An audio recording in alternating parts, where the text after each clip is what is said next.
Actually இந்த கோயில் பார்த்திங்களான்னா முனீஸ்வரர் கோயில். இங்கே வந்து இப்படி தான் கிராமத்தில் அவங்கவுங்க இடத்துல தான் இது பண்ணுவோம். இந்த கோயில் வந்து ரொம்ப நல்லா இருக்குது. இது வந்து நம்மளே கட்டி நம்மளே பண்ண வேண்டியது. ஆக்சுவலி எங்கள் தம்பி அவங்க ஒய்ஃபு ப்ரெக்னெண்ட்டாக இருக்குது.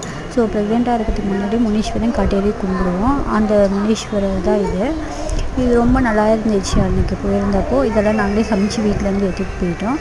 ஜஸ்ட்டு அங்கே போயிட்டு இதெல்லாம் க்ளீன் பண்ணிவிட்டு இதெல்லாம் சாமி மட்டும் கும்பிட்டு ஸ்ட்ரெயிட்டாக வந்துட்டோம் வீட்டுக்கு.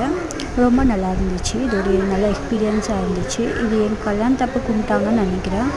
அதுக்கடுத்து இப்போ தான் நாங்கள் கும்பிட்டுருக்கோம் எங்கள் வீட்டில்.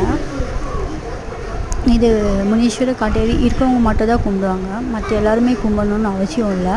அவங்க ஃபேமிலி ப்ரொசீஜர் வைஸ் கும்பிடுவாங்க. இது ரொம்ப நல்லா இருந்துச்சு. நீங்களும் இந்த மாதிரி எதுனா பூஜை பண்ணியிருந்தால் எங்களுக்கு ஷேர் பண்ணுங்கள். தேங்க்யூ. பாய்.